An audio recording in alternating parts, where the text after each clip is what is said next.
আসসালামু আলাইকুম এভরিওয়ান, চলে আসলাম নতুন একটা ভিডিও নিয়ে। তো আমি আজকে শিম, আলু আর টমেটো দিয়ে মজাদার একটা তরকারি রান্না করেছিলাম। তো সম্পূর্ণ ভিডিওটি সঙ্গেই থাকবেন ইনশাল্লাহ।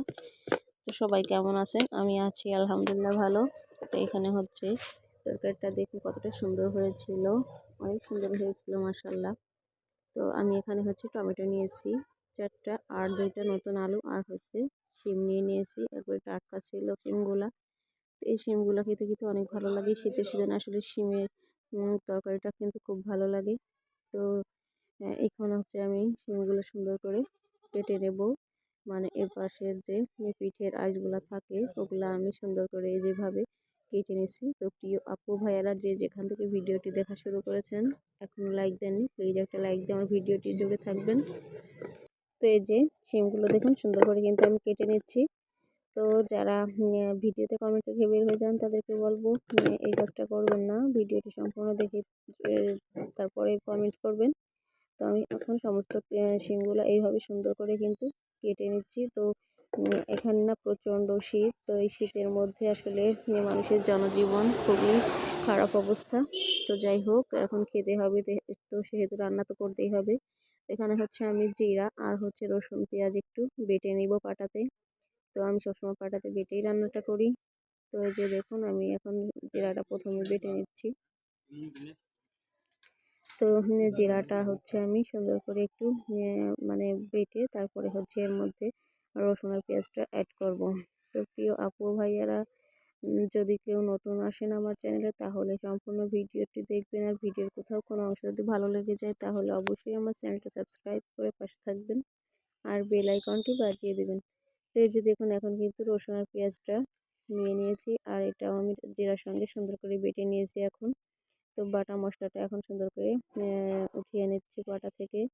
আর এখানে আলুগুলো যেভাবে কেটে নিয়েছি, আর শিমগুলো আর আলু সুন্দর করে আমি ক্লিন করে নিব, ধুয়ে নিব পরিষ্কার করে। তো এই যে এক ধোয়া হয়ে গেছে, আমি আবারও একটু 2-3 বার ধুয়ে নিচ্ছি। তো যে সবজি হোক আমরা একটু সুন্দর করে ধুয়ে নিলে তো খাওয়াটা কিন্তু স্বাস্থ্যসম্মত হবে। তো এখানে দেখুন টমেটোগুলো আমি একসঙ্গেই দিয়েছি, আর মাছগুলো ভেজে নেব একটু। তো এখানে একটু তেল দিয়ে দিয়েছি। তো আজকে প্রচণ্ড বাতাস আর শীত, এই জন্য আমি গ্যাসেই রান্নাটা করতেছি।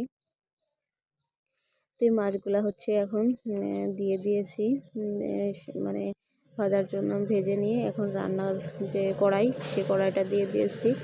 তো এখন স্বাদ অনুযায়ী, প্রয়োজন মতো সাদা তেল দিয়ে দিয়েছি। এখন তেলটা গরম করে নিই, বাটা মশলাটা আমি দিয়ে দিচ্ছি এর মধ্যে। তো এই যে দেখুন, বাটা মশলাটা দিয়ে আমি সুন্দর করে নেড়েছে মশলাটা একটু ভেজে নিব। তো প্রিয় আপু ভাইয়ারা, দয়া করে সম্পূর্ণ ভিডিওটি ওয়াচ করবেন। ভিডিও সবাই দেখে কিন্তু টাইম পাচ্ছে না।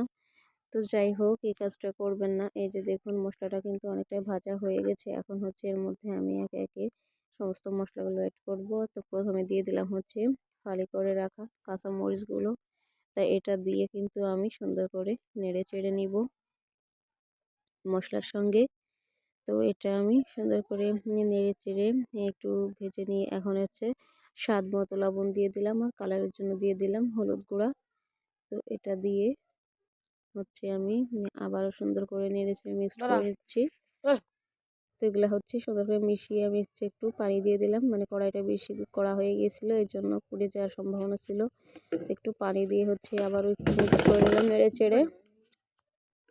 তো এই যে দেখুন, মশলাটা কিন্তু কষানো প্রায় হয়ে এসেছে। এই পর্যায়ে হলুদ গুঁড়া, মরিচের গুঁড়া আর ধনিয়ার গুঁড়া দিয়ে দিলাম, দিয়ে আবারও একটু নেড়ে চেড়ে মিক্সড করে দিলাম।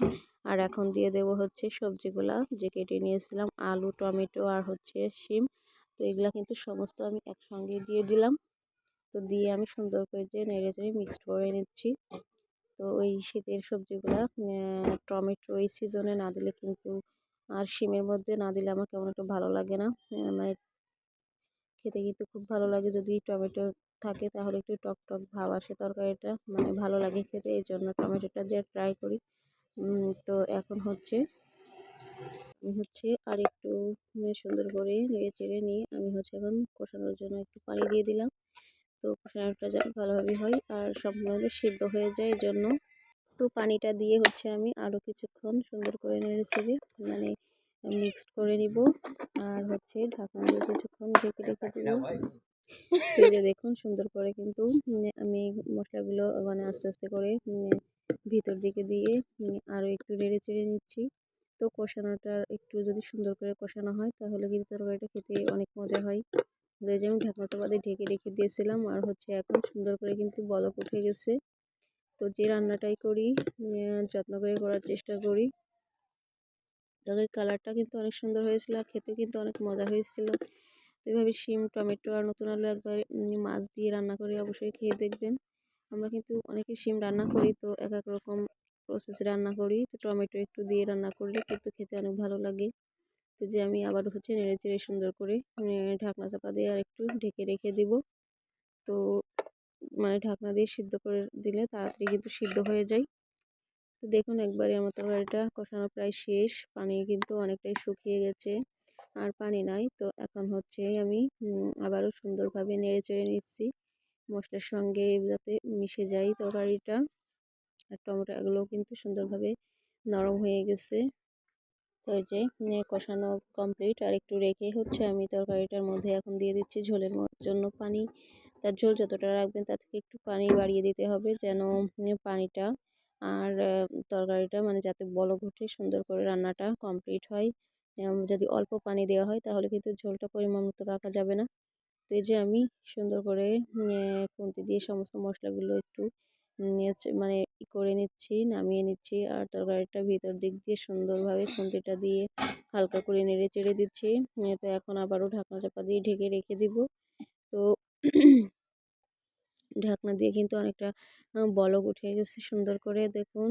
এখন হচ্ছে আমি আবারও নেড়ে চেড়ে নিচ্ছি, আর এর মধ্যে এখন দিয়ে দেব হচ্ছে ভেজে রাখা যে মাছগুলা ছিল ওই মাছগুলা। তো আমি একটু এভাবে বলক করে নেব অনেকক্ষণ, মানে যতক্ষণ না হয় ঝোলটা গাঢ় না হয়ে যায় ততক্ষণ আমি অনেকক্ষণ ধরে মানে বলক তুলে নেব, যাতে কাঁচা গন্ধটা না থাকে তরকারির। তো দেখুন আমি মাছটা দিয়ে কিন্তু আবারও চেপে চেপে নেড়ে দিচ্ছি। তো এই তরকারিটা না খেতে অনেক মজা হয়েছিল, কি বলবো, না করে খেলে কিন্তু বুঝতেই পারবেন না। তো এই যে আমার তরকারিটা কিন্তু অনেকক্ষণ ধরে আমি বলক উঠিয়ে নিয়েছি, আর প্রায় হয়ে এসেছে, গাঢ় হয়ে এসেছে। তো এই পর্যায়ে হচ্ছে আমি স্বাদ মানে লবণ একটু কম হয়েছিল, তো এটা চেক করে নিয়ে আমি আর একটু লবণ দিয়ে দিলাম। তো এখন হচ্ছে লবণটা দিয়ে আমি হালকা করে নেড়ে চেড়ে নিলাম। আর তরকারিটা কিন্তু প্রায় হয়ে এসেছে, আমি হচ্ছে আর একটু পরে। তো এতক্ষণ যারা ভিডিওটি দেখলেন তাদেরকে জানাই অসংখ্য ধন্যবাদ, আর আমার পক্ষ থেকে রইল অনেক ভালোবাসা। তো এই পর্যায়ে আমার তরকারিটা কিন্তু রান্না প্রায় কমপ্লিট হয়ে এসেছে, আমি আর কিছুক্ষণ পরেই তরকারিটা নামিয়ে নেব। তো এইভাবে একবার হলেও ট্রাই করবেন এই শীতের সময় সেই শীতের সবজিগুলো দিয়ে। তো এখানে একটু ভাজা জিরার গুঁড়ো দিয়ে দিলাম। তো এটা দিয়ে হচ্ছে আমি তরকারির চুলাটা বন্ধ করে দিয়েছি, আর একটু ঝাঁকিয়ে নিলাম যাতে জিরার গুঁড়াটা সুন্দরভাবে তরকারির সাথে মিক্সড হয়ে যায়। তো এই পর্যায়ে আমি তরকারিটা হচ্ছে চুলা থেকে নিয়ে চলে এসেছি, আর এখন হচ্ছে বাটিতে সুন্দর করে বেড়ে নেব। তো প্রিয় আপু ভাইয়ারা যারা ভিডিওটি দেখলেন তাদেরকে জানাই আমার পক্ষ থেকে অনেক ভালোবাসা আর অনেক ধন্যবাদ। তো এই যে দেখুন তরকারিটা আমি সুন্দরভাবে কিন্তু বেড়ে নিচ্ছি। তো অনেক মজা হয়েছিল। তো লাস্ট লুক দেখুন কতটা সুন্দর, এটা কিন্তু কোনো ফিল্টার ছাড়াই আমার তরকারিটা, কালারটা মাশাআল্লাহ অনেক সুন্দর। আসসালামু আলাইকুম, দেখা হবে অন্য ভিডিওতে। আজকের মতো এই পর্যন্তই, আল্লাহ হাফেজ।